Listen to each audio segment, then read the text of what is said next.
Let's talk tourism.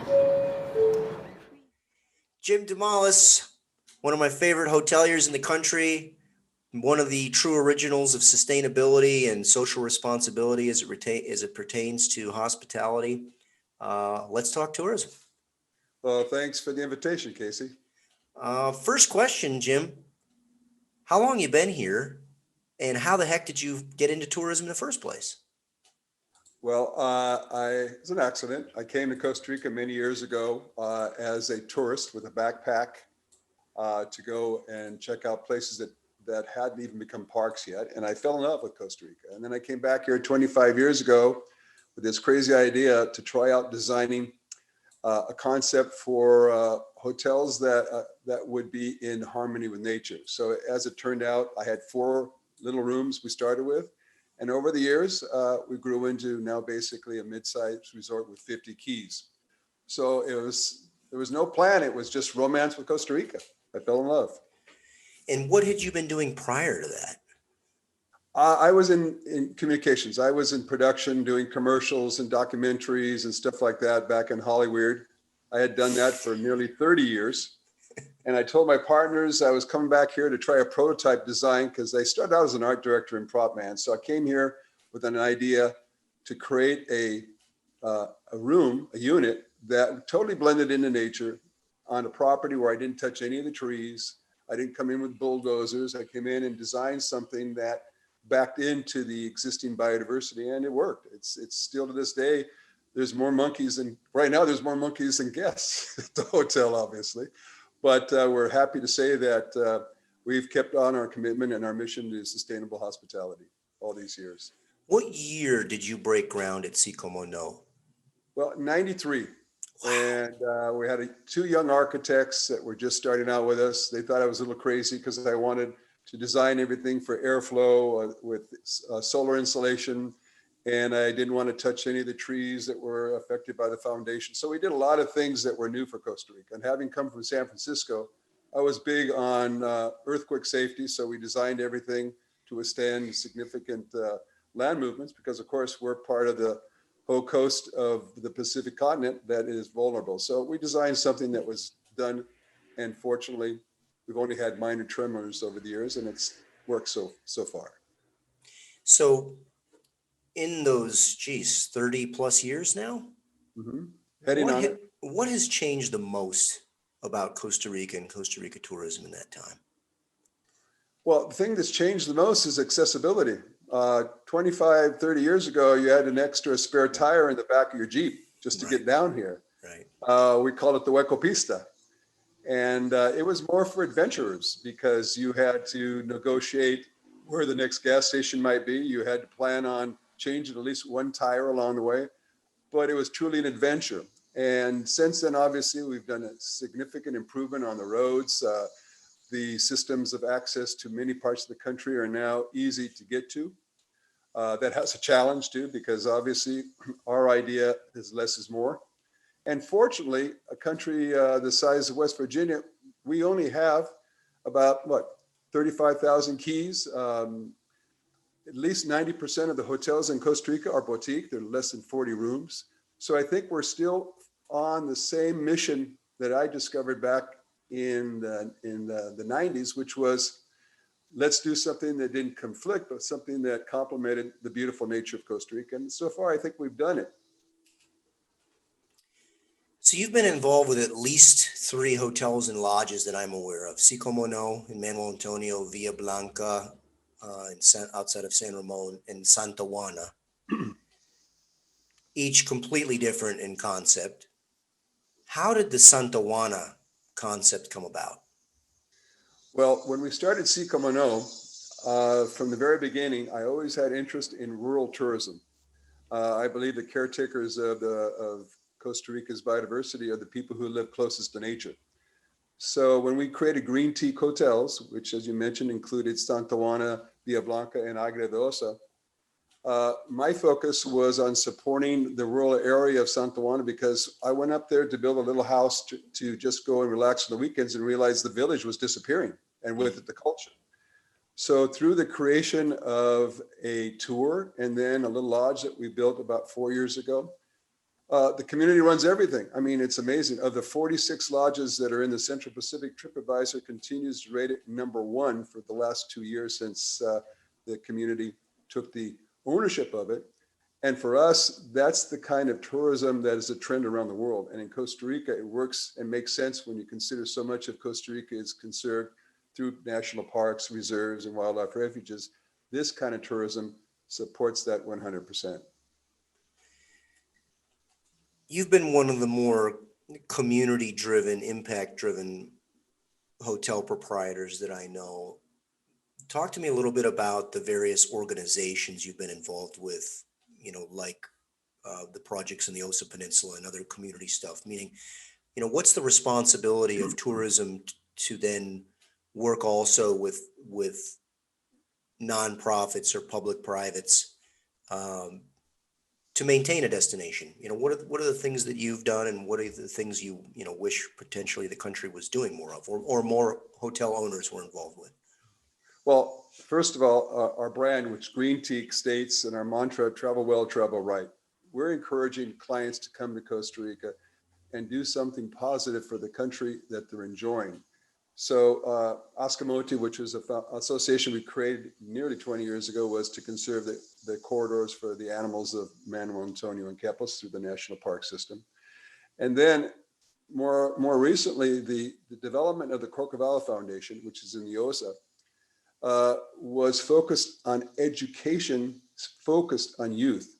We're doing workshops in enlightening kids to therefore share with their parents how important it is to conserve their rural culture, their way of producing agriculture as a means of income, their conservation of the attractions that bring tourism to their neighborhood.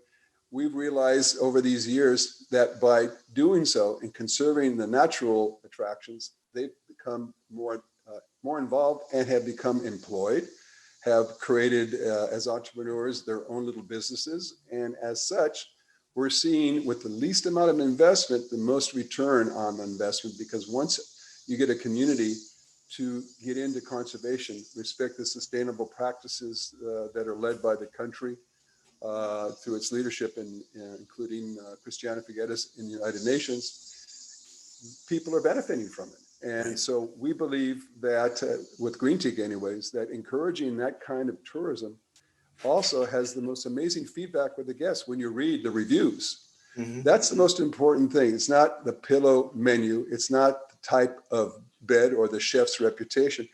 People are looking forward to see how they make a difference when they come down to Costa Rica, because that's our story. Any particular case study, or more specifically, a human story that you're particularly proud of? A particular community, a particular individual, where you cite that as something of, when all is said and done with tourism, and I look back, I'm particularly proud of these few moments. Well, again, when I went up to Santa Juana, it was just to go have a weekend retreat. But when I saw that the community, all the youth was gone, all the teenagers and younger members of the community were all working down in Quepos in construction, or they were as waiters, or they were working in any job they could find, is because they couldn't exist just on agriculture the way their parents and grandparents had before. So when we started a little tour up there and started hiring the locals, then they got health insurance, they've got their income, they got their security, so that it caught on. And they became the owners of the idea. So when we proposed to the community, let's open a lodge, because many of the guests who went on the tours wanted to stay there, it was the community that took ownership. And so I'm very proud of the fact that with the mission of Greentique, we literally turned a community around that was disappearing, like many others have in Costa Rica and around the world. And now they're the caretakers. They've stopped hunting. There's no more deforestation, the pollution. Now the streams and creeks and springs are 100% pure again, and the animals have come back. So to me, that's an example of where I hope the whole country will continue to go, and that will be what guests are looking for, because that obviously will encourage more development in that area. Do you think that do you see any sort of initiative or impulse to drive the country that direction? Yes, and the reason is back under the administration of Jose Maria Figueres, the Tourist Board launched the World Tourism Program. Since then, we've got World Tourism Week, World Tourism Programs, World Tourism Associations, and we're seeing, based on the results of feedback of guests, the amazing reviews that little lodges are getting around the country, which of course are benefiting all the people who live in those communities. So we're revitalizing uh, the, the, the village life, and at the same time, through rural tourism, caring for the biodiversity. So it's a win-win situation. It's almost like, we had sort of the slow food farm to table movement 7, 8, 10 years ago. And I'm wondering if post-pandemic there might be a rethink on more slow tourism and more hyper-local tourism. Absolutely. We're involved in a movement to create an institute for sustainable biodiversity. It will be located in Villa Blanca, which is an ideal location for people who want to come and study that concept of wellness through diet. And it's not complicated when you have a country with 12 microclimates that has such a variety of food products. And so if you want to create an amazing menu, all you have to do is hop in your car and just drive a few kilometers, and you'll find a little farm where they're growing amazing products. And many of them are organic. That movement is growing in Costa Rica. So that is why I believe, and many other hoteliers and restaurateurs and the government, that we are in a perfect position post-COVID to host people around the world with a diet that totally supports. Well, we're part of the Blue Zone, Right. so we have already going for us a history in sustainable practices, and because we don't have mass farming, huge plantations, we're on the right we're on the right track. For whatever reason, we always use poor Cancun as our whipping boy of what we don't want to be. Mhm. How do you think, or what does Costa Rica need to do to avoid becoming a Cancun type destination? I think it's important that Costa Rica, through the local communities, the local municipalities, continues to develop zoning practices. Here in Manuel Antonio, where we have the most famous national park in the country, in fact, there's an image on your driver's license of Cathedral Point. But it's an area very fragile.